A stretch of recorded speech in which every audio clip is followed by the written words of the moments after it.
The deep silence of space was broken by a sudden, urgent signal. Earth's scientists stared at their screens in disbelief as a strange SOS pinged from the distant system of Krylon 7. The message was fragmented, distorted, but the fear in it was clear. Something terrible had happened there, something that had wiped out almost all life. The SOS repeated itself for hours, a haunting cry for help that no one on Earth could ignore. Commander Rhea Voss, one of Earth's most skilled fleet captains, paced in the command room aboard the flagship Aurora. She had seen many alerts before, but this one was different. The tone of the SOS was desperate, full of terror and final warnings. Scientists tried to decode the signals, but the alien language was almost impossible to understand. Yet one thing was certain: the message was genuine, and something was alive on Krylon 7, something that needed help, and something dangerous enough to have destroyed an entire civilization. Rhea called a meeting with Earth's High Command. The room was tense, full of military leaders, scientists, and intelligence officers. "We don't know what we are facing," Rhea said, her voice calm but firm. "But we cannot ignore a SOS like this. This planet is sending a warning, and it is up to us to respond." The leaders debated the risks. Some argued it could be a trap. Others insisted that humanity could not ignore a call for help, even from a faraway star system. Finally, the decision was made. A fast response fleet would travel to Krylon 7, led by Rhea herself. The fleet assembled quickly, ships of all sizes rushing to readiness. Scientists worked frantically to prepare the fleet, equipping them with advanced sensors and weapons, hoping that Earth's technology would be enough against an unknown threat. Meanwhile, Rhea studied every detail of the SOS. She noticed patterns in the signal that hinted at organized intelligence and strategic thinking. Whoever sent this message had fought until the very end. The story of Krylon 7 was written in destruction, in the silence of its cities, and in the fear echoing through the SOS. As the fleet prepared to leave, the people of Earth watched nervously. The news channels speculated about the threat. Some said it could be a natural disaster. Others whispered rumors of a hostile alien race, a species beyond imagination.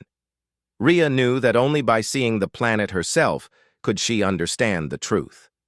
As the flagship Aurora jumped into faster-than-light travel, the crew felt a mixture of fear and anticipation. No one knew what awaited them.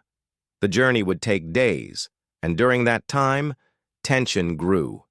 Crew members whispered stories of civilizations destroyed by unknown predators. Engineers checked and rechecked the ship's weapons.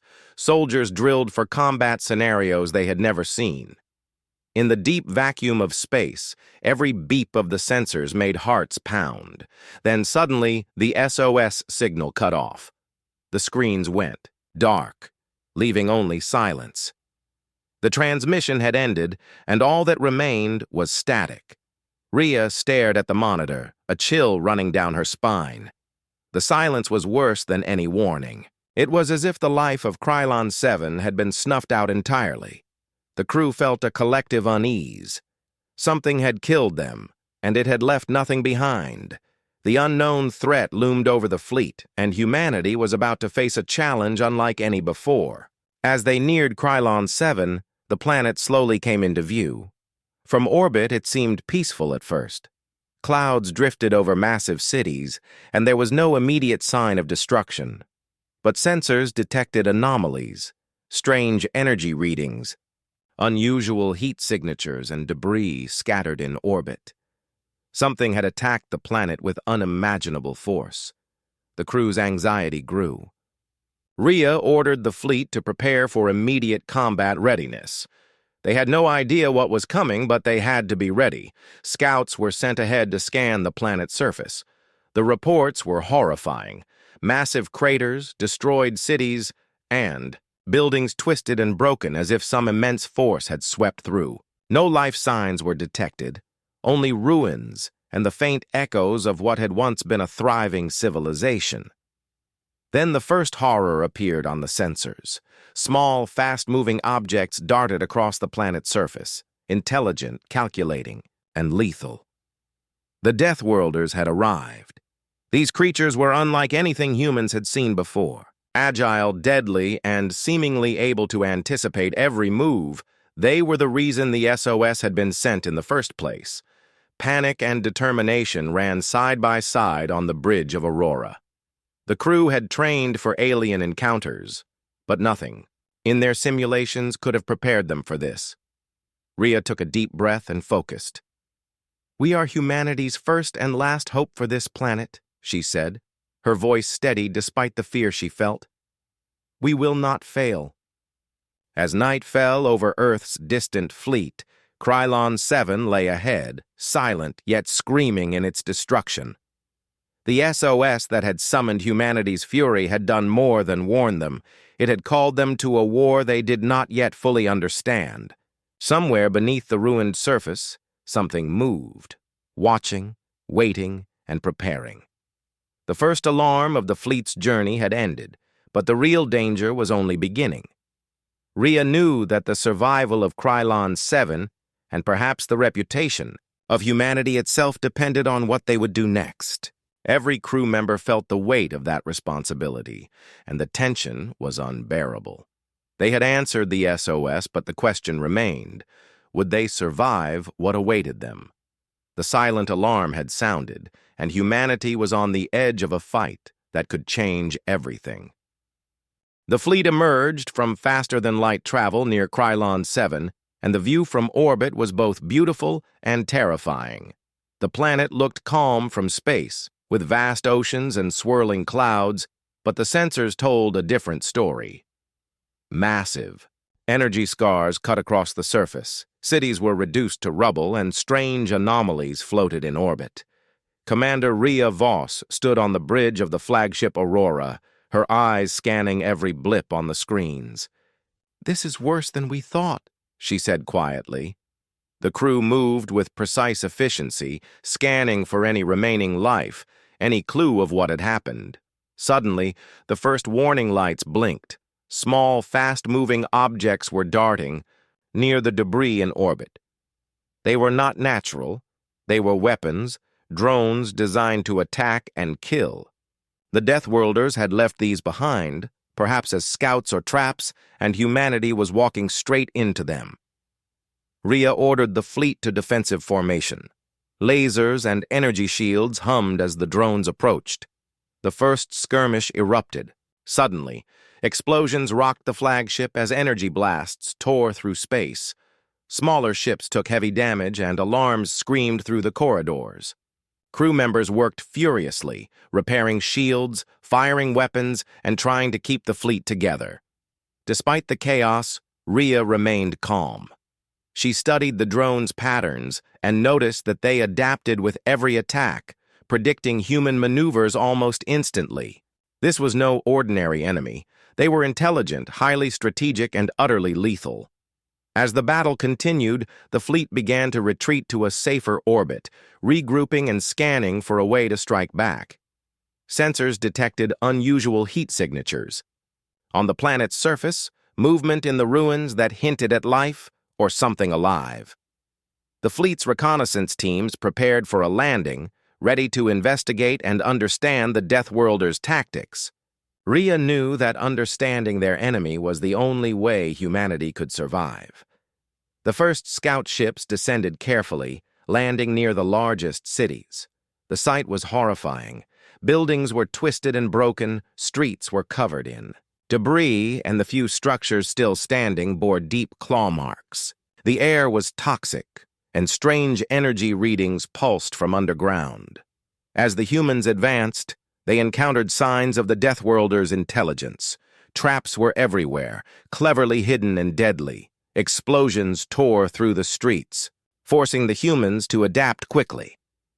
The crew realized that this was more than an attack. It was a hunt. The Deathworlders were not just killing, they were studying, testing, and preparing for something greater.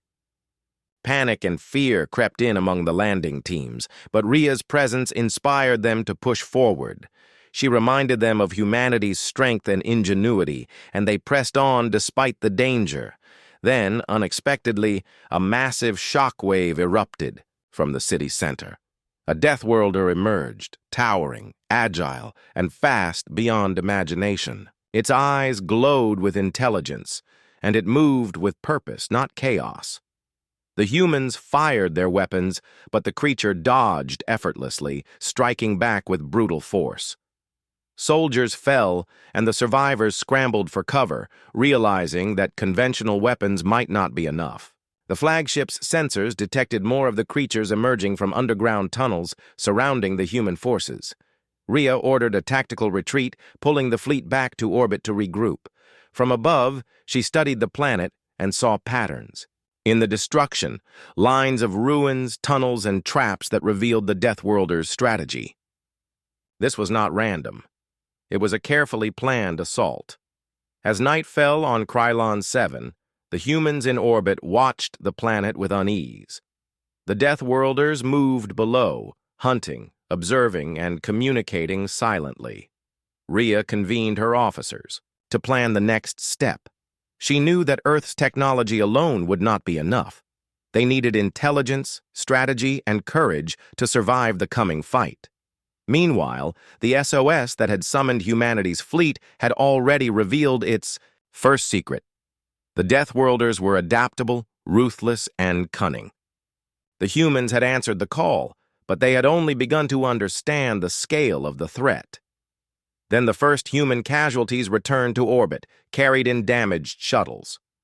Their reports were terrifying. Entire city sectors had been wiped, out in minutes, and the creatures seemed to anticipate every move. The fleet now faced a grim reality. Krylon 7 was a death world, and its inhabitants had faced annihilation at the hands of something far beyond human comprehension. Yet despite the fear, determination burned in every officer and crew member. They were humanity's finest, and they would not back down. Rhea called for all ships to prepare for a full orbital scan and surface strike. Scientists worked frantically to enhance sensors, detect the creature's movement patterns, and find any possible weaknesses. Engineers modified weapons to penetrate, unknown energy shields, and reinforced armor for the landing troops. The Deathworlders were no ordinary enemy. They could adapt, learn, and communicate telepathically in ways that humanity had never faced.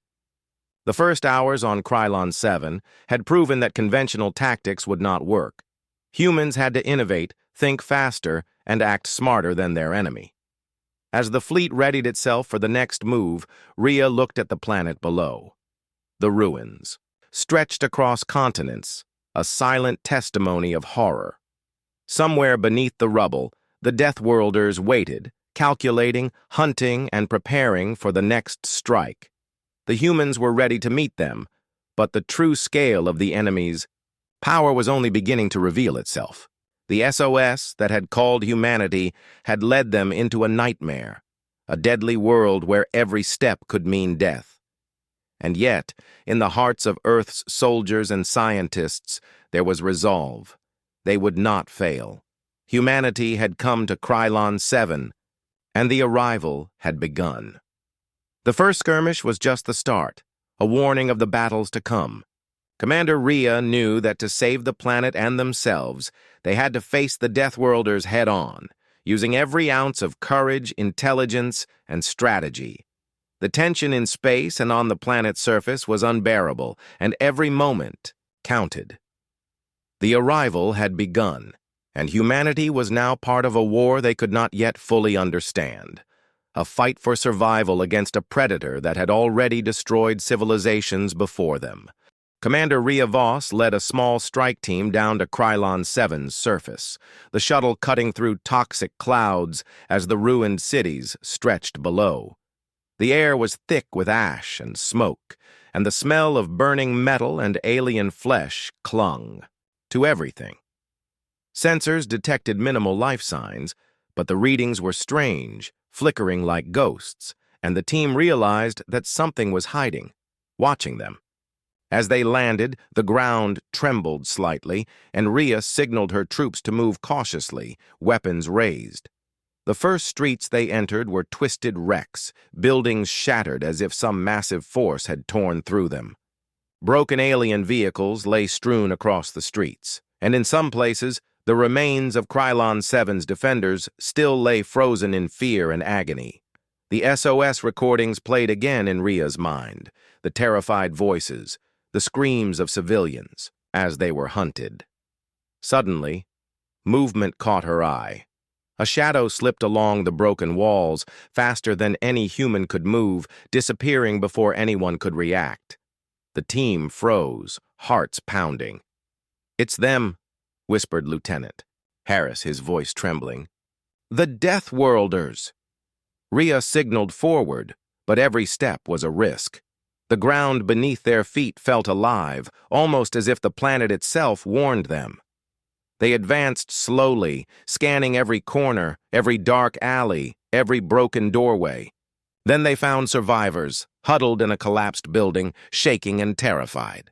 The humans tried to communicate, but the survivors' language was broken, terrified, and filled with warning.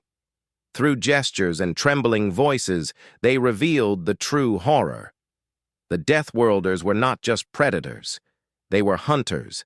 Intelligent and cruel, capable of mimicking their prey, learning their movements, and anticipating every action. Rhea's team pressed on, moving deeper into the city, hoping to find clues about the Deathworlders' lair or the source of the destruction. The buildings grew taller, twisted like claws reaching to the sky, and strange glowing symbols pulsed, faintly in the shadows. Rhea realized the symbols were not decoration. They were some kind of warning or trap, a way for the Deathworlders to mark territory or confuse intruders. As they turned a corner, a sudden shriek tore through the ruins. A Deathworlder lunged from above, its limbs long and terrifying, eyes glowing with intelligence.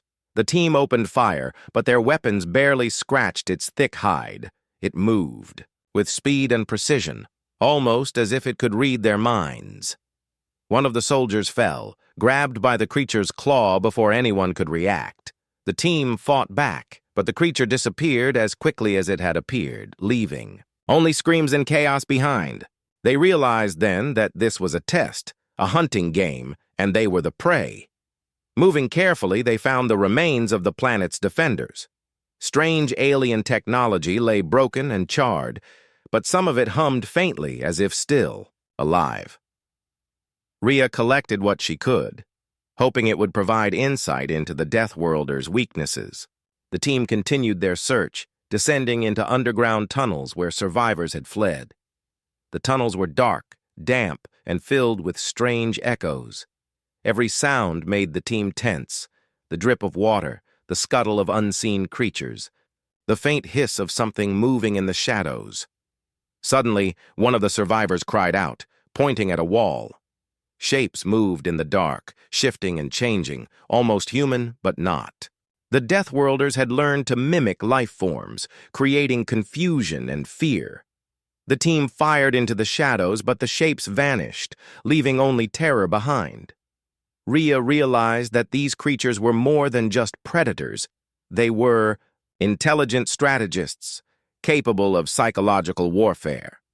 The tunnels led them to a large underground chamber where the survivors spoke of experiments, of creatures designed to hunt, to terrorize, to destroy. The air was thick with fear, and the walls were covered in strange symbols that pulsed faintly with alien energy. It was a place of horror, a laboratory of death, where the Deathworlders perfected their hunting skills.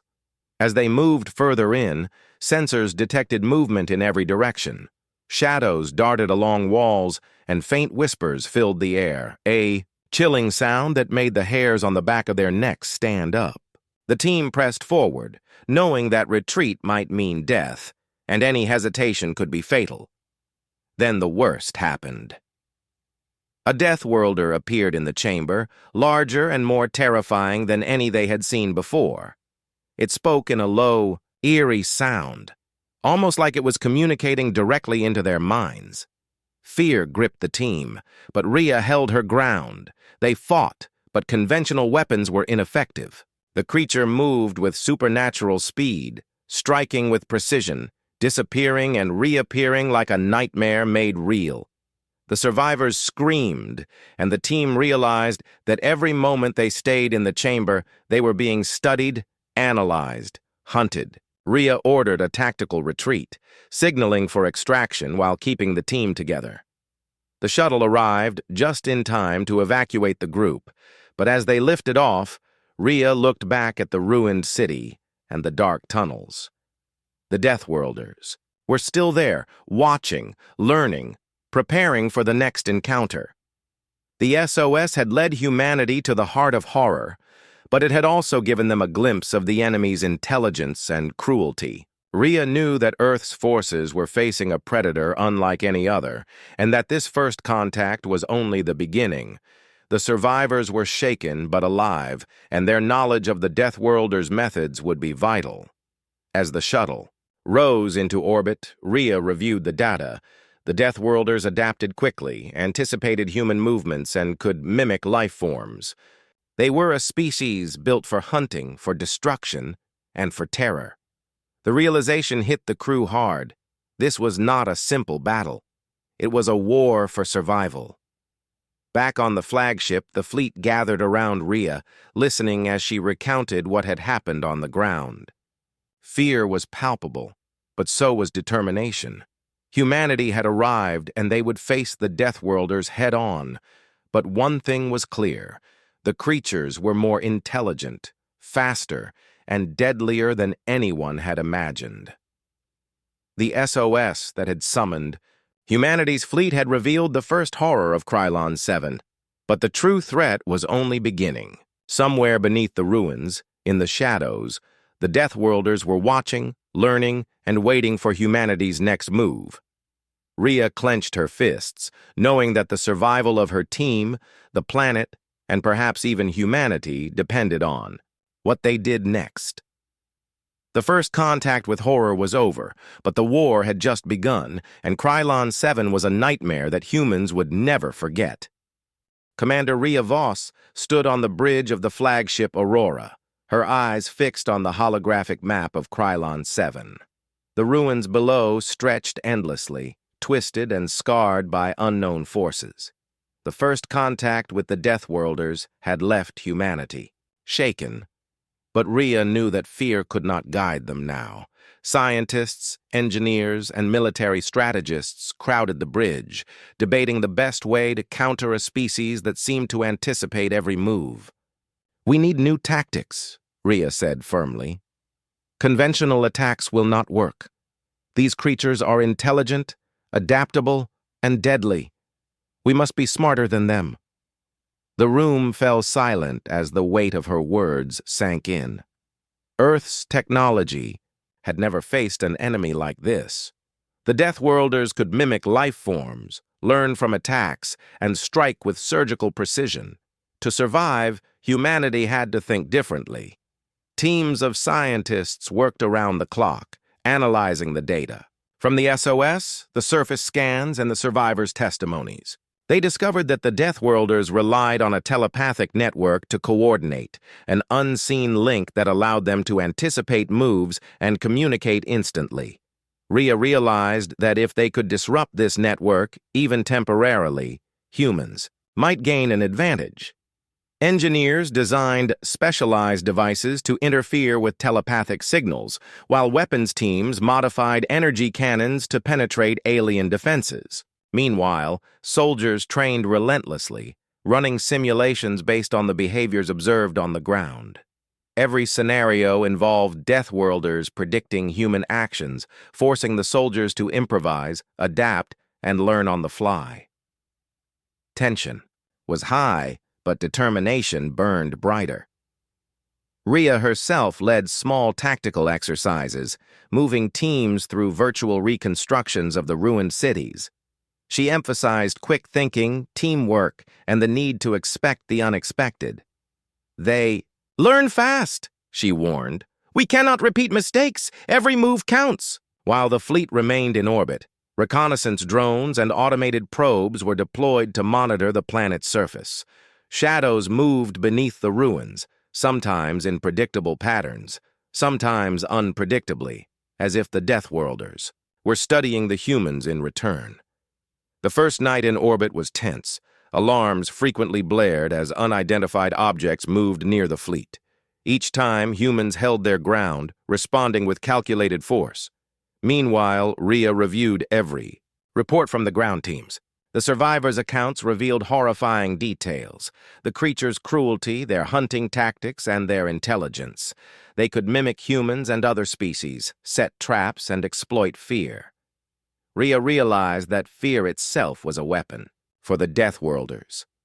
Using this knowledge, she developed psychological strategies to confuse and mislead the enemy, sending out false signals, decoy fleets, and holographic projections to make the creatures think humans were in multiple places at once. Scientists worked tirelessly to create new technology, energy shields that could withstand the alien attacks, and adaptive weapons that could change patterns to surprise the Deathworlders. The fleet also prepared for potential ground invasions. Specialized squads were trained to move silently, avoid detection, and strike precisely at key targets. Every officer understood that survival depended not just on firepower, but on strategy, intelligence, and unity. Then came the first test of their new approach. Drones detected movement on the planet's surface, Deathworlders attempting to ambush a remote survivor colony. Rhea ordered the fleet to respond, deploying energy strikes, tactical decoys, and ground teams equipped with the new technology. The engagement was intense. The Deathworlders adapted quickly, but humanity's careful planning and innovative tactics caught them off guard. Several creatures were neutralized, and the survivor colony was saved. It was a small victory, but a crucial one, proving that strategy could match raw power. Rhea emphasized that this was only the beginning. The Deathworlders would learn, adapt, and strike again. Humans had to remain one step ahead at all times. As the fleet regrouped, sensors detected unusual energy fluctuations deep underground. It seemed the Deathworlders had a central hub or hive that controlled their telepathic network. Rhea realized that if they could reach this hub, they might cripple the enemy's coordination. But reaching it would require precision, courage, and sacrifice. Plans were drawn, simulations run, and teams prepared for infiltration missions. Every detail was considered, from entry points to potential traps, from escape routes to weapon effectiveness. Rhea personally oversaw the training, ensuring that each soldier and officer understood the stakes. The Deathworlders' intelligence was formidable, but humanity's ingenuity and determination could match it. Communication between the fleet and the ground teams was constant. Each mission was meticulously monitored and data analyzed in real time. Scientists continued to develop countermeasures, learning from every encounter and adjusting tactics accordingly. Morale was a challenge. The crew had seen horrors on Krylon 7, and the fear of the unknown loomed over everyone. Rhea reminded them repeatedly that fear could be a tool if controlled, but it could destroy them if allowed to dominate. Nightfall on Krylon 7 brought new dangers. The planet's shadows moved differently, faster, with an eerie intelligence. The Deathworlders were observing, planning, and adapting to humanity's strategies. Every night, the fleet's sensors lit up with movement, each blip a potential threat.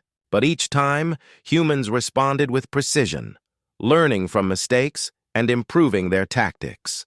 Then a breakthrough occurred. Scientists discovered that the telepathic network had a weakness, a frequency that, when disrupted, caused temporary confusion among the Deathworlders. Rhea immediately incorporated this into tactical plans, designing strikes that would exploit these brief moments of disarray. The realization filled the fleet with hope. They could fight back, and they could win, but only if they remained disciplined, united, and cunning. The first weeks of strategy and preparation culminated in a major operation. Ground teams infiltrated a known Deathworlder patrol zone using the new tactics and technology to neutralize several key threats. The operation was tense, almost catastrophic, at times, but ultimately successful. The humans had proven that intelligence, innovation, and courage could counter even the most terrifying predator. Rhea knew, however, that the real challenge lay ahead. The Deathworlders would respond, more adaptive and deadly than ever. Humanity's strategy had bought them time, insight, and confidence, but the war for Krylon 7 was only beginning. From orbit. Rhea looked down at the planet. The ruins were vast, the shadows deep, and somewhere in the darkness, the Deathworlders were waiting. But humanity was ready. They had learned, adapted, and now had a plan. The silent alarm had led them here, and the first contact had been terrifying. But with strategy and courage, Earth's forces would face the Deathworlders head-on. The stakes were high, the danger real. But humanity's ingenuity and determination were stronger than ever, and Commander Rhea Voss would ensure that every move counted in the battle for survival. Commander Rhea Voss led the strike team toward the heart of Krylon 7, following sensor readings that hinted at the location of the Deathworlders' hive.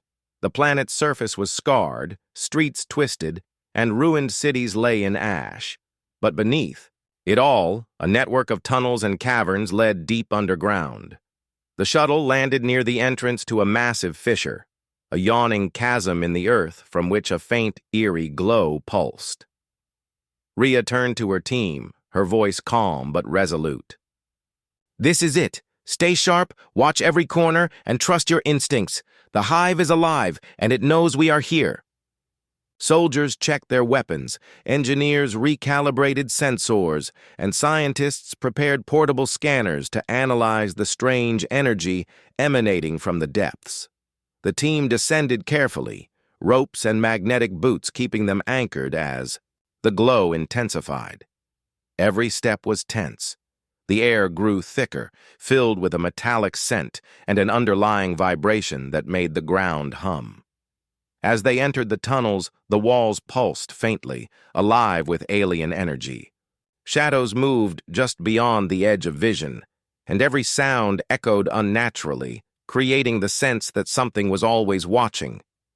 Then they saw it, a massive chamber opening beneath them, the hive itself. It was enormous, organic, and alien, a living structure with walls that breathed and pulsed with light. Strange, luminescent veins ran through the walls, and alien creatures scuttled along the surfaces, some pausing to stare at the humans with glowing eyes. The team froze, realizing they were deep in enemy territory. Rhea signaled forward, but every step triggered sensors that alerted the hive to their presence. Suddenly, a shriek echoed through the cavern, and Deathworlders emerged from hidden crevices. They moved with unnatural speed, darting along walls, ceilings, and floors, attacking with precision. The humans fired their weapons, energy blasts illuminating the cavern in brief flashes, but the creatures adapted instantly, dodging and striking with terrifying accuracy. One of the soldiers went down, taken by a creature that seemed to appear from nowhere, and the team was forced to fall back toward a side passage. The hive was a maze, and every turn brought new dangers. The walls themselves seemed to shift, channels opening and closing as if alive, confusing the humans and making escape difficult. Sensors detected movement in multiple directions. The Deathworlders were coordinating, anticipating every maneuver, testing humanity's resolve. Despite the chaos, Rhea remained focused. She instructed her team to move carefully, to avoid direct confrontation when possible, and to observe the hive's structure. Every piece of information could be crucial in finding a weakness. As they advanced deeper, the team discovered horrifying scenes. Captured alien species from across the galaxy were trapped in organic cells, experimented upon, and broken. Some were still alive, their energy siphoned for unknown purposes. The sight fueled Rhea's determination. The Deathworlders were not just predators, they were scientists, torturers, and strategists, perfecting their methods through cruelty. Moving carefully, the team reached a central chamber, the core of the hive. The air hummed with energy, and faint telepathic signals buzzed in their minds, a subtle warning from the Deathworlders' network. Rhea realized this was the source of their coordination, the brain of the hive. Destroy it, and the creatures might lose their ability to anticipate human actions. But approaching it was perilous. The chamber was heavily guarded, with Deathworlders, patrolling in patterns that suggested intelligence beyond instinct. One false step could trigger alarms and bring the entire hive down on them. Using shadows and the alien architecture to their advantage, Rhea's team infiltrated the chamber, scanning for weak points. They found strange control nodes pulsating with energy, connected to the hive like veins in a body.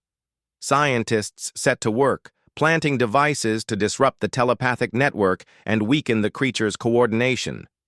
Suddenly, alarms blared. A massive Deathworlder emerged from the ceiling, its size dwarfing anything they had seen before. Its eyes glowed with eerie intelligence, and it moved with terrifying grace, anticipating their every action. The team fought valiantly, using every weapon and tactic they had developed, but the creature adapted quickly. Energy blasts barely slowed it, and one soldier fell, taken with terrifying efficiency. Rhea knew they could not fight it head-on. Using her knowledge of the hive's structure, she led the team to flank the creature, drawing it toward the disrupted nodes. The Deathworlder hesitated, confused by the interference in its telepathic link. This gave the team the chance to strike with concentrated fire. The creature roared, staggering under the assault, and finally retreated into the shadows, giving the humans a brief respite.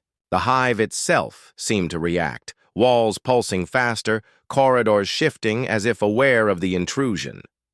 Rhea and her team pressed on, planting additional devices and mapping the hive for future operations. Every step was calculated, every action measured because they knew the Deathworlders were always learning. As they completed their objectives, the team prepared to extract. The hive remained dangerous, full of lurking predators and shifting corridors, but they had struck a crucial blow. The telepathic network was disrupted, at least temporarily, and the humans had gained invaluable intelligence about the hive's layout and the creature's behavior. Rhea looked at her team, exhausted but resolute. "We've made a mark," she said quietly. "But this fight is far from over. The hive will respond and we must be ready." The shuttle lifted off, carrying the team back toward orbit. Below, the hive pulsed and shifted, aware of the intrusion, and somewhere deep within, the largest Deathworlders began to stir. Humanity had entered the heart of the enemy, survived the horrors within, and learned its secrets.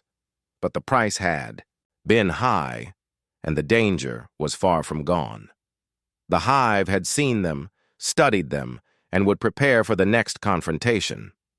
Rhea knew that this mission was only the beginning.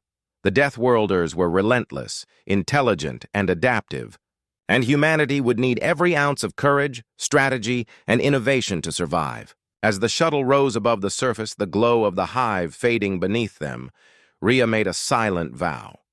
Humanity had entered the death world, faced horror, and emerged alive. They would return, stronger, smarter, and ready. The hive had tested. Them and humanity had passed. But the war was only beginning, and Krylon 7 was far from safe. Somewhere in the depths, the Deathworlders watched, learned, and waited. The disruption of the hive had given humanity a precious advantage, but Commander Rhea Voss knew the fight was far from over.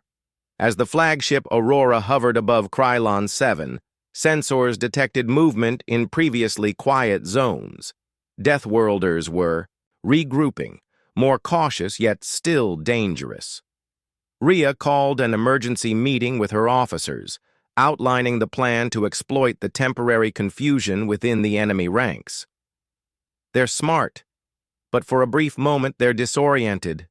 "We strike now, and we show them that humanity cannot be underestimated," she said firmly. Engineers and scientists worked frantically to upgrade weapons and shields, while tactical officers mapped out coordinated strikes both in orbit and on the surface. The first target was a cluster of enemy patrols attempting to reorganize after the Hive's disruption. Using decoy signals, holographic projections, and precise energy blasts, humans lured the Deathworlders into kill zones. The creatures attacked with calculated ferocity, but the humans were ready, anticipating movements and countering with every advantage gained from studying the Hive. Soldiers on the ground moved with stealth and precision, using the shadows and wreckage as cover. The Deathworlders, though intelligent and adaptive, were momentarily thrown off balance.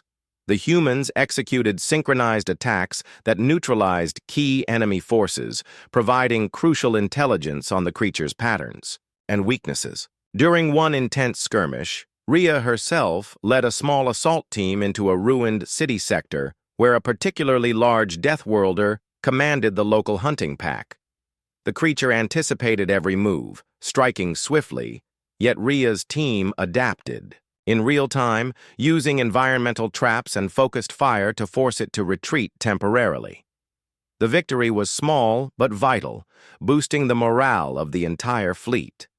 From orbit, the fleet launched orbital bombardments, striking concentrated enemy positions while keeping human losses minimal. Sensors detected signals from the Hive that had been disrupted earlier, showing temporary confusion as the Deathworlders struggled to regain control. Rhea realized that timing and intelligence were their most powerful weapons. She ordered simultaneous surface strikes on several enemy strongholds, using the data gathered from previous encounters to plan the exact moment and location of attacks.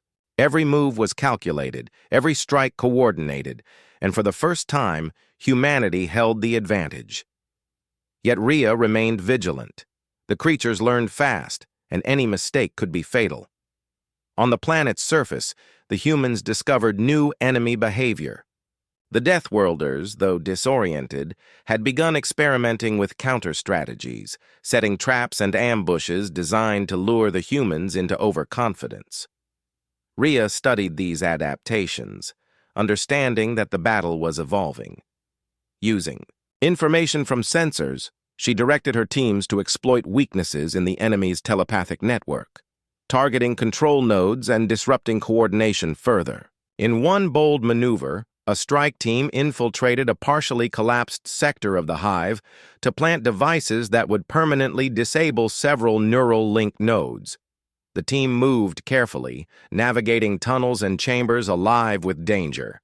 The Deathworlders sensed intruders, but were still recovering from earlier disruptions. Soldiers moved with precision, using silence and strategy over brute force. Explosions echoed as devices were planted, temporarily incapacitating nearby enemy groups.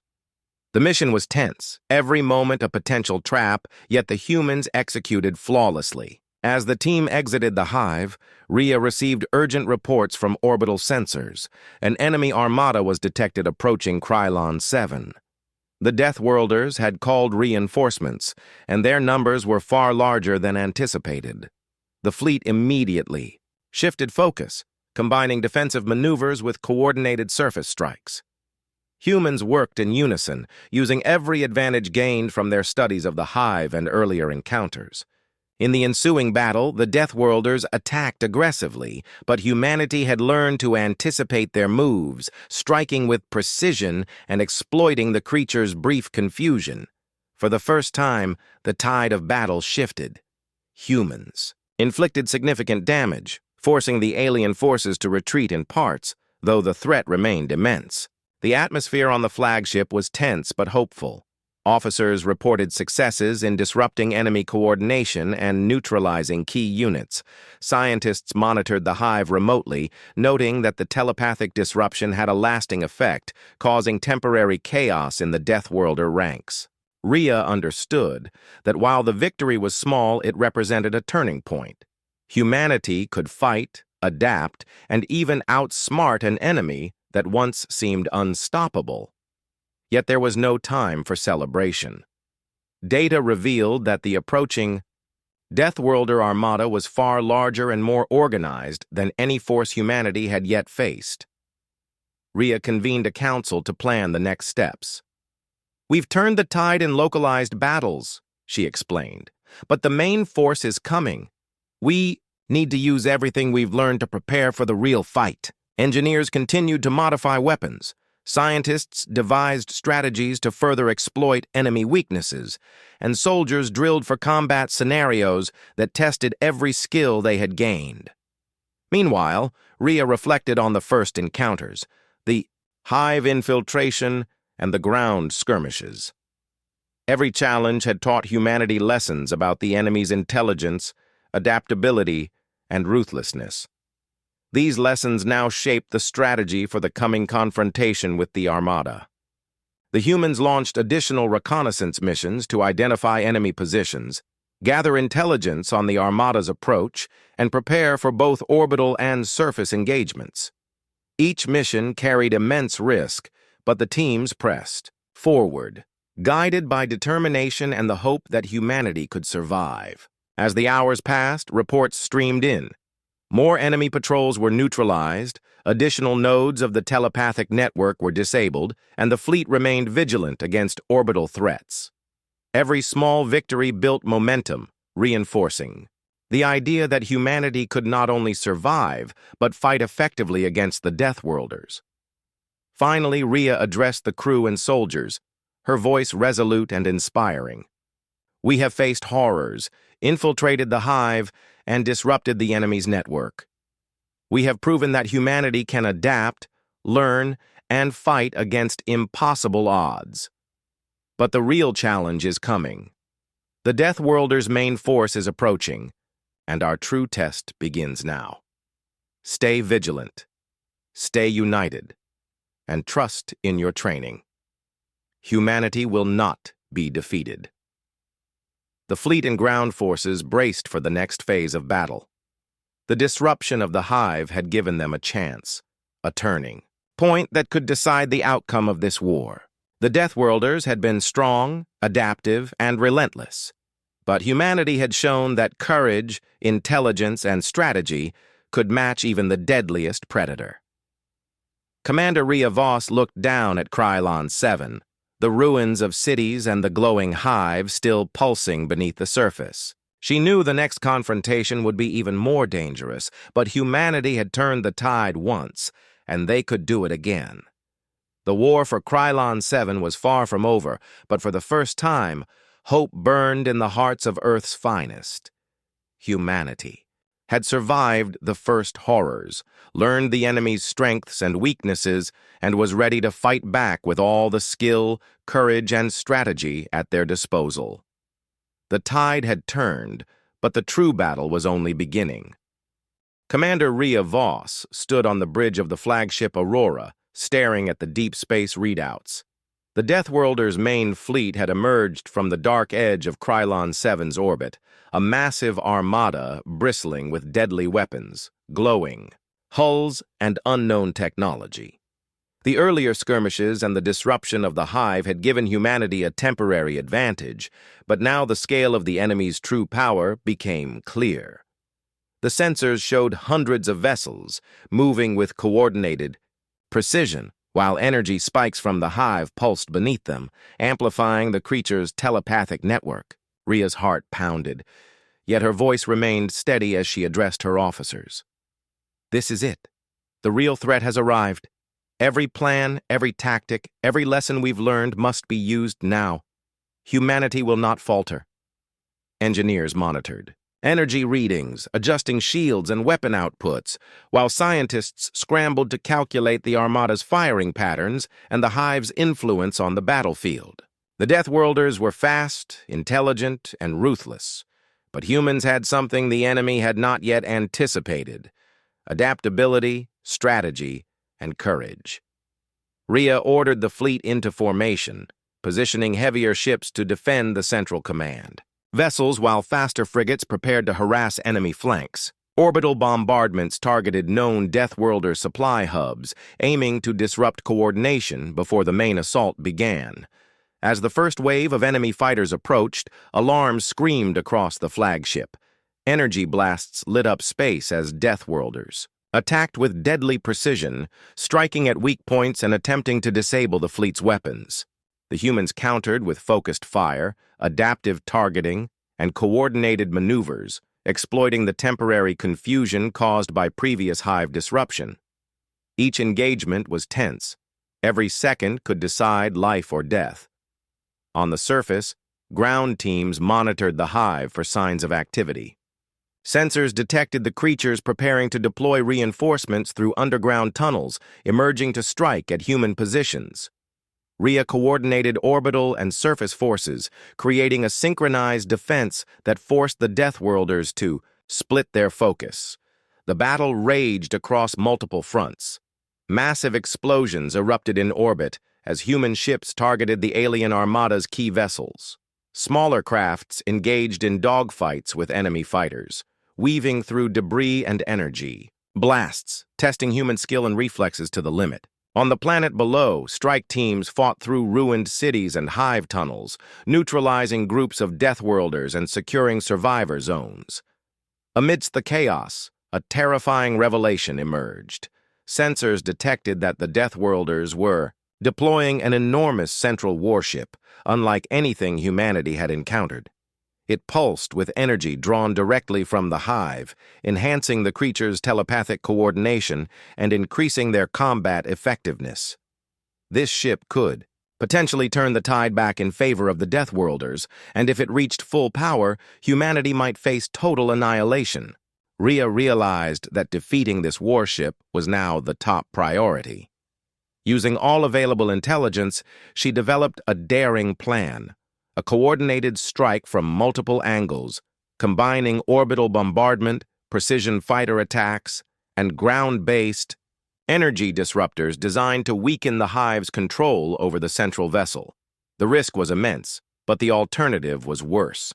The humans moved swiftly, executing the plan with precision. Fighters weaved through enemy fire, bombarding critical points on the warship, while heavy cruisers targeted its energy conduits. On the surface, engineers deployed devices to interfere with the hive's telepathic network, creating brief windows of confusion among the Deathworlders. The first assault hit hard. Energy shields flared and crackled as weapons impacted the warship, causing sparks and explosions across its hull. The creatures inside reacted instantly, sending waves of reinforcements to defend their vessel. Ground teams engaged in fierce combat, navigating hive tunnels filled with traps and mimicked life forms, while soldiers fought creatures that anticipated their every move. The battle was chaotic, brutal, and exhausting. For hours, humanity struggled. To maintain the offensive, every victory gained through careful coordination, quick thinking, and courage under pressure. The warship remained formidable, its energy pulses linked to the hive, but the humans' strategy began to show results. Repeated strikes caused minor disruptions, weakening shields and slowing response times. RIA's voice cut through the chaos as she coordinated the final assault. Now! Focus all firepower on the conduits. Ground teams prepare to amplify disruption devices. We end this together. In a climactic surge, human forces concentrated. Every available weapon, from energy cannons to adaptive missiles, while ground teams completed the activation of telepathic disruption nodes. The warship shuddered under the assault, energy pulsing uncontrollably as the hive's link faltered. Deathworlders panicked, their coordination breaking down for the first time. The massive vessel, once nearly unstoppable, lost control and crashed into the planet's surface, causing a shockwave that shook the remaining enemy forces. Humanity had turned the tide, but the cost was high. Ships were damaged, soldiers were lost, and the hive itself remained active, albeit weakened. RIA knew the fight was not yet over, but a crucial step had been achieved. Humanity had faced the full force of the Deathworlders and survived. The fleet regrouped in orbit, assessing damage and tending to the wounded. Ground teams secured key zones, ensuring the remaining Deathworlders could not regroup quickly. Scientists studied the fallen warship and the weakened hive, discovering data that could be used to anticipate enemy behavior in future engagements. Rhea addressed her officers, her voice resolute despite exhaustion. "We have faced the true threat and survived. The Deathworlders are intelligent, adaptable, and ruthless, but humanity has proven that courage, strategy, and unity can overcome even the deadliest predator. We will rebuild, we will learn, and we will continue the fight until Krylon 7 is secure." Across the fleet, crew members felt a mixture of relief, pride, and determination. They had confronted the Deathworlders' ultimate power and survived. The SOS that had summoned humanity had led them into a nightmare, but it had also revealed humanity's strength, intelligence, and resilience. Rhea watched Krylon 7 below, the hive still glowing faintly in the ruins, a reminder that danger remained. Yet for the first time, hope burned brightly. The true threat had been revealed and faced, and humanity had survived. The battle for Krylon 7 was far from over, but the knowledge, experience, and courage gained in this engagement had shifted the balance. The Deathworlders had underestimated the humans' ability to adapt, to learn, and to strike with intelligence and unity. Commander Rhea Voss knew that this was only the beginning of a larger war, but humanity had turned the tide, and nothing could stop their determination. Somewhere deep within the hive, the Deathworlders watched, learned, and prepared. But humanity's first victory against the true threat would shape the battles to come. The SOS that had called humanity's fleet had led them through terror, strategy, and battle, and now the survivors of Krylon 7 could see a glimmer of hope amidst the ruins. Humanity had faced the full might of the Deathworlders and had not been defeated. Commander Rhea Voss stood on the bridge of the Aurora, the fleet surrounding Krylon 7 in a tense, almost silent formation. The Deathworlders, though weakened from previous engagements, were far from defeated. The hive pulsed beneath the planet's surface, sending tremors through the ground and pulsing energy signals into orbit. The creatures had regrouped and were preparing one final devastating assault. Rhea's eyes scanned the holographic displays, tracking enemy movements, analyzing energy fluctuations, and calculating possible strategies. Every officer knew the gravity of the situation. The upcoming battle could decide not just Krylon 7's fate, but the survival of humanity in this sector. "This is it," Rhea said, her voice calm yet firm. "They will strike with everything they have. We must hold, fight, and survive. Remember what we learned. Adapt, communicate, and trust your team. Humanity cannot fail." Engineers and scientists continued last-minute adjustments on weapons and shields, while ground teams prepared to secure critical zones near the hive. The first wave of Deathworlders launched from underground tunnels, emerging in vast numbers with terrifying speed and precision. Orbital sensors lit up with movement as fighters, ground assault units, and unknown Deathworlder machines advanced. The humans responded immediately, ships firing in synchronized volleys, fighters weaving through debris, and ground teams using adaptive tactics to neutralize enemy units. The initial clashes were brutal. The Deathworlders attacked with intelligence, targeting weak points, exploiting patterns, and setting traps. Humans countered with strategy, improvisation, and calculated risk. Each second was a battle for survival, each maneuver critical. Amidst the chaos, Rhea received reports of a massive creature advancing from the hive's core, larger and more dangerous than any seen before. Its energy pulsed in rhythm with the hive, enhancing nearby Deathworlders' speed and coordination. Rhea knew that neutralizing this creature was key to turning the battle in humanity's favor. She deployed a combined strike team, consisting of the best soldiers, engineers, and scientists to intercept it on the surface while coordinating orbital attacks to prevent reinforcements. The team advanced cautiously through twisted ruins and tunnels alive with the sound of alien movement. Shadows shifted in unnatural ways, and every step could trigger ambushes or traps. The massive creature emerged, its limbs long and terrifying, eyes glowing with unnatural intelligence. It struck with precision, anticipating every attack, forcing the humans to adapt in real time. Energy weapons flared and explosions lit the tunnels as the team engaged, drawing on every lesson learned from previous encounters. Engineers activated disruption devices, momentarily interfering with the creature's telepathic link to the hive, giving the soldiers a critical advantage. Using clever tactics, they maneuvered the creature into a confined space, forcing it to confront concentrated fire from every angle. The creature roared, staggering under the relentless assault, but it was far from defeated. Simultaneously, orbital bombardments targeted key hive structures, causing massive energy fluctuations that weakened the enemy forces across the planet. The Deathworlders panicked, their coordination faltering under simultaneous attacks from surface teams and space forces.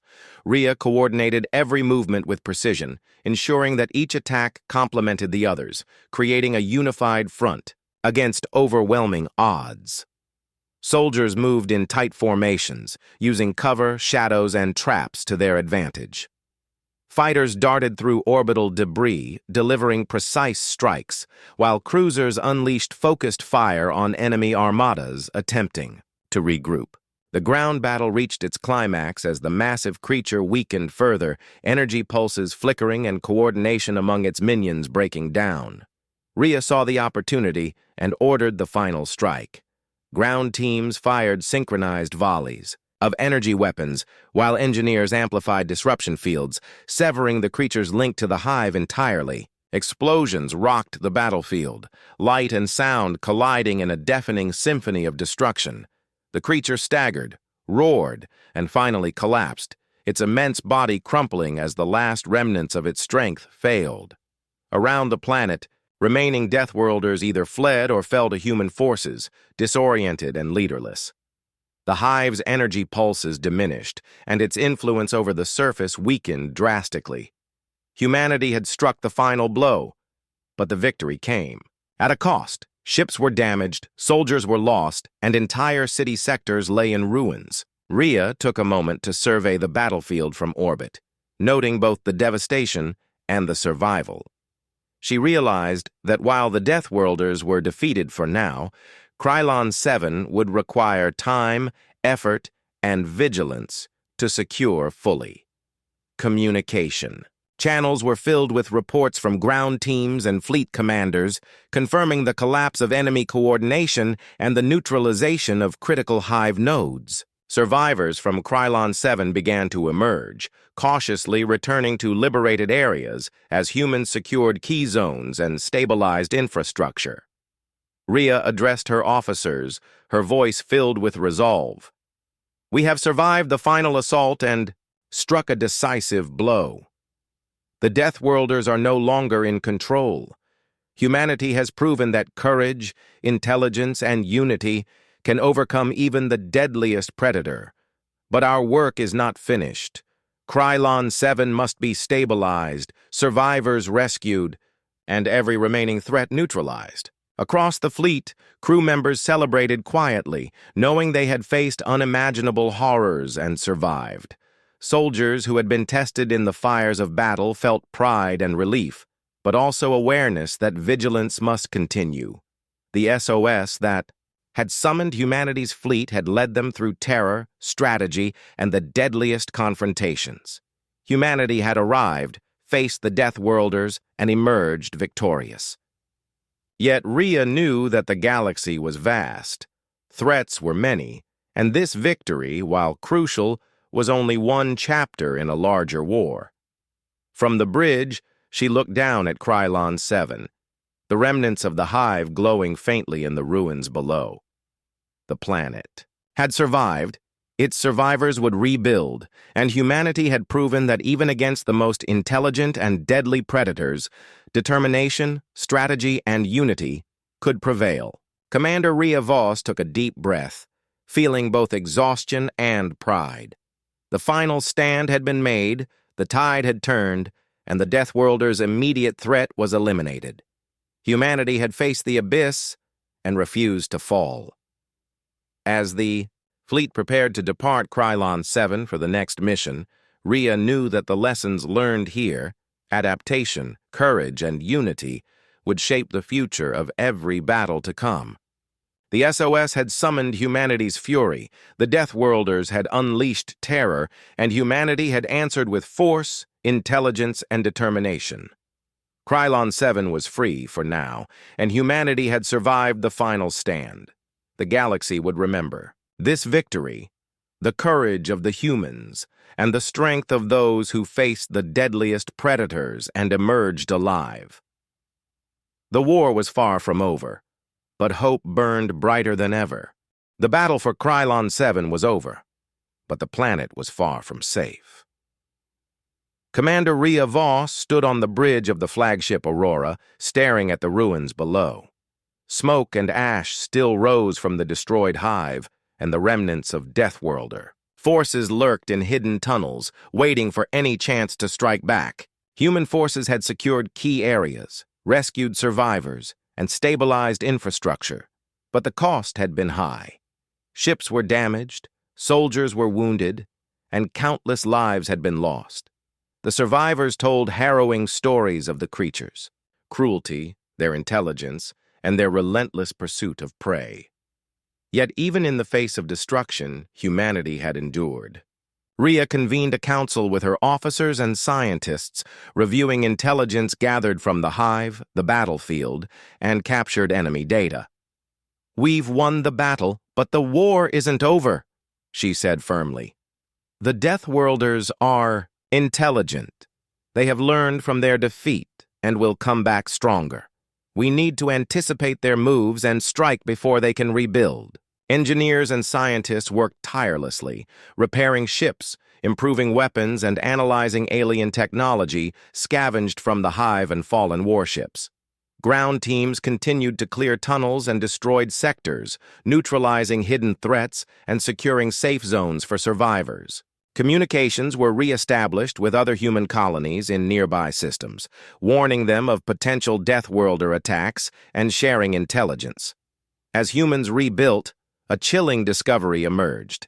The hive, though heavily damaged, was not completely destroyed.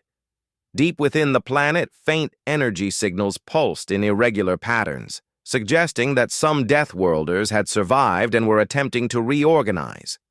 The survivors had seen them moving in shadowed tunnels, silent and patient, waiting for the right moment to strike. Rhea realized that Krylon 7 was only the beginning. The Deathworlders had underestimated humanity's resolve, but they would not forget this defeat. Humans had survived the first wave of attacks, turned the tide, and struck back decisively. But revenge was inevitable. Rhea began planning preemptive strikes and deeper reconnaissance missions. Special squads were trained for rapid infiltration, sabotage, and intelligence gathering. Sensors were deployed across the planet to detect movement, energy fluctuations, and telepathic signals that might indicate a resurgence of enemy activity. Meanwhile, scientists studied captured alien data, learning about advanced propulsion, energy weapons, and the Deathworlders' telepathic network. They developed adaptive strategies, combining human ingenuity with technology scavenged from the hive to create weapons and devices that could neutralize enemy strengths and exploit weaknesses. Humanity had survived the Deathworld, but the galaxy itself was a larger battlefield. Communications revealed that other Deathworlder groups had received distress signals from Krylon 7 and were mobilizing. Rhea knew that these reinforcements could threaten nearby human colonies if left unchecked. She convened the fleet commanders, outlining plans for coordinated strikes to intercept enemy forces before they could regroup. "We survived the Deathworlders' fury here," Rhea said. "Now we take the fight to them. We cannot wait for them to strike again. Humanity must be proactive, smart, and relentless." Scouts and reconnaissance drones were deployed across nearby star systems, tracking alien movements, scanning for hive-like structures, and gathering intelligence on enemy populations. Ground teams trained for multi-environment combat, preparing for hostile planets, dense forests, toxic atmospheres, and urban ruins, mirroring the adaptability of the Deathworlders themselves. The survivors on Krylon 7 were organized into defensive units and safe zones. They helped map underground tunnels, secure resources, and provide critical intelligence about lingering enemy activity. Their first-hand experience of the Deathworlders, tactics became invaluable for training human soldiers for future confrontations. As preparations continued, a new challenge emerged. Communications intercepted strange signals from the Outer Rim, indicating that Deathworlder factions were coordinating with previously unknown alien species. These new alliances could increase the threat exponentially, combining intelligence, firepower, and strategy. Rhea realized that humanity needed to act quickly and decisively.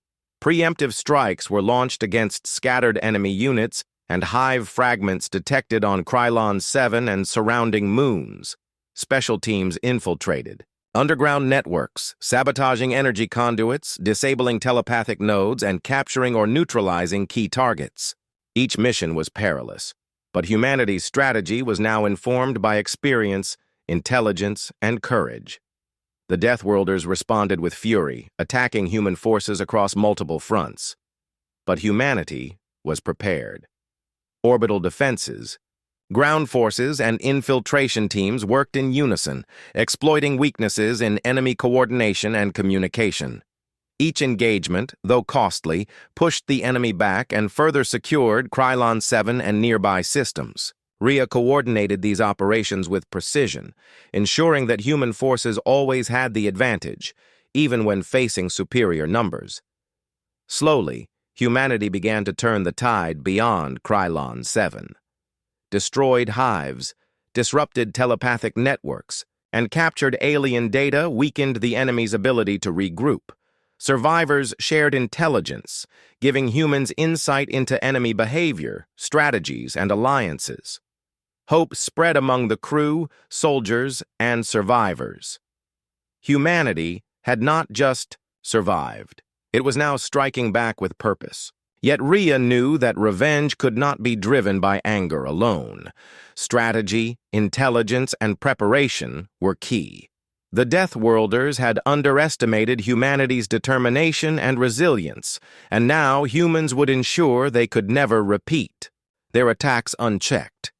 The fleet and ground forces prepared for the next phase, an offensive designed to secure not only Krylon 7 but neighboring systems, destroy enemy strongholds, and prevent any resurgence. Humanity would use every lesson learned, every tool developed, and every ounce of courage to dominate the battlefield. As Rhea looked down at Krylon 7 from orbit, she felt a mixture of pride and resolve. Humanity had faced death, survived horrors, and turned fear into strategy. The SOS that had summoned humanity's fleet had led to victory, but now it would lead to justice. The Deathworlders had unleashed terror, but humanity's revenge would be calculated, relentless, and unstoppable. Krylon 7 would become a symbol, a base of operations, and a warning to all who would dare threaten humanity. Commander Rhea Voss made her decision. Humanity would not only survive, they would strike back, stronger, smarter, and ready. The Deathworlders had learned the fury of humans, but the galaxy had yet to see the full extent of it. The stage was set for the final battles, the pursuit of revenge, and the ultimate demonstration of humanity's resilience, courage, and unyielding spirit. Krylon 7 had survived, humanity had triumphed for now, but the war, and the fury that followed, was far from over. Commander Rhea Voss stood on the bridge of the flagship Aurora, watching the expanse of space before Krylon 7. Humanity had survived the Deathworlders' initial onslaught, turned the tide in multiple battles, and now prepared for the ultimate phase of retaliation. Every fleet, every ground unit, every survivor trained and fought with a single purpose: to end the Deathworlders' threat once and for all. Communications from other human colonies confirmed their support, mobilizing additional fleets, resources, and specialized strike teams. Rhea's mind raced with strategy as she coordinated the final offensive. "We strike everywhere at once," she said firmly. "Orbital bombardment, surface assaults, hive disruption, synchronized. Humanity will not wait. Humanity will act." The plan was bold, dangerous, and unprecedented, but Rhea knew it was the only way to ensure total victory. As the fleet approached Krylon 7, the sensors picked up massive energy spikes. The Deathworlders had rebuilt partially, deploying reinforcements and defensive structures around the hive. Massive war machines and elite soldiers emerged from tunnels and hidden structures, ready to repel the humans. Yet humanity had learned, adapted, and evolved. Orbital weapons fired with precision, disabling enemy shields and destroying critical energy nodes. Fighters darted through debris and enemy fire, striking hard and retreating quickly. Ground teams infiltrated hive tunnels, planting disruption devices and neutralizing enemy units. The Deathworlders responded aggressively, but human tactics had become unpredictable, adaptive, and relentless. Every strike by the enemy was anticipated, every move countered. As the battle escalated, a massive Deathworlder commander emerged. From the hive's core, larger and more intelligent than any previous foe.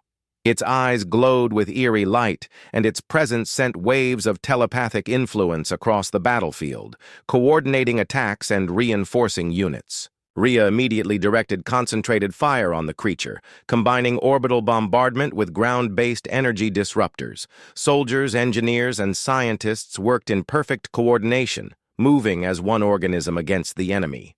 Explosions rocked the planet, light flaring across ruined cities and tunnels. But the humans pressed on. The massive creature adapted to every attack, but humanity had anticipated this. Using hive mapping data, Rhea's teams set traps and used environmental hazards to weaken the commander, forcing it into confined spaces where it could be targeted more effectively. After intense combat, the massive Deathworlder fell, its energy linked to the hive severed. Around Krylon 7, other Deathworlders panicked, coordination collapsing as their telepathic network faltered. Humans pressed the advantage, striking with speed, precision, and overwhelming force. Orbital bombardments shattered remaining war machines while ground teams cleared tunnels and hive structures. Survivors of Krylon 7 joined the effort, providing intelligence and support, turning every zone into a fortress of human resistance. Rhea monitored every movement, ensuring that no enemy group could regroup. The hive pulsed faintly but was critically damaged, its core destroyed, and the remaining Deathworlders fled into deep tunnels or were neutralized by human forces. The planet shook from the final bombardments, energy surges tearing through structures as humanity reclaimed its dominion. Exhausted but determined, Rhea directed fleet and ground teams to secure the remaining sectors. Communication relays confirmed success. Krylon 7 was under human control, the hive neutralized, and enemy forces either destroyed or scattered. Humanity had delivered its ultimate response to the SOS, its fury unleashed, and the Deathworlders' reign of terror ended. On the bridge, Rhea allowed herself a rare moment of reflection. She had witnessed destruction, fear, courage, and triumph. Humanity had faced the deadliest predators known in the galaxy and survived, not merely by brute force, but through strategy, intelligence, and unity. Reports came in from across Krylon 7. Survivors were being rescued, infrastructure stabilized, and the once deadly hive now lay in ruins. Engineers worked to neutralize residual energy surges, while scientists studied the remnants to prevent any future resurgence. Rhea addressed her officers and crew, her voice carrying across the comms. Today, humanity has faced unimaginable terror and emerged victorious. Krylon 7 is free, its people safe, and its enemy defeated. This is a testament to courage, intelligence, and unity. The SOS that called us here led to a storm of fury, but that fury has been turned into victory. Humanity will not be threatened. Humanity will not bow. Across the fleet and ground teams, a quiet celebration emerged. They had survived horrors, lost comrades, but also proven their resilience and might. Humanity had not only fought, but adapted, outsmarted, and triumphed. Yet Rhea knew vigilance was essential. The galaxy was vast, dangers remained, and lessons learned on Krylon 7 would inform future defenses. Preparations for continued exploration, patrols, and intelligence. Gathering began immediately, ensuring that humanity's fury would be decisive if threats emerged again. From orbit, Rhea looked down at the planet, glowing with signs of life slowly returning amidst the ruins. Humanity had arrived in response to a cry for help, faced the deadliest predators, and ensured survival and freedom. The SOS that had summoned. Humanity's fleet had led to fear, strategy, battle, and now ultimate victory. Humanity's fury had been unleashed, measured, and unstoppable. Krylon 7 would be a symbol across the galaxy. That humans could survive the unimaginable, strike back with intelligence and courage, and emerge victorious even against the deadliest of foes. Commander Rhea Voss allowed herself a moment of satisfaction, knowing that humanity had proven its strength, resilience, and unyielding spirit. The Deathworlders had underestimated humans, and the galaxy would remember this day. Humanity had faced extinction, confronted horror, and answered the SOS with overwhelming fury. Krylon 7 was free, its survivors safe, and humanity's name etched in the annals of galactic history.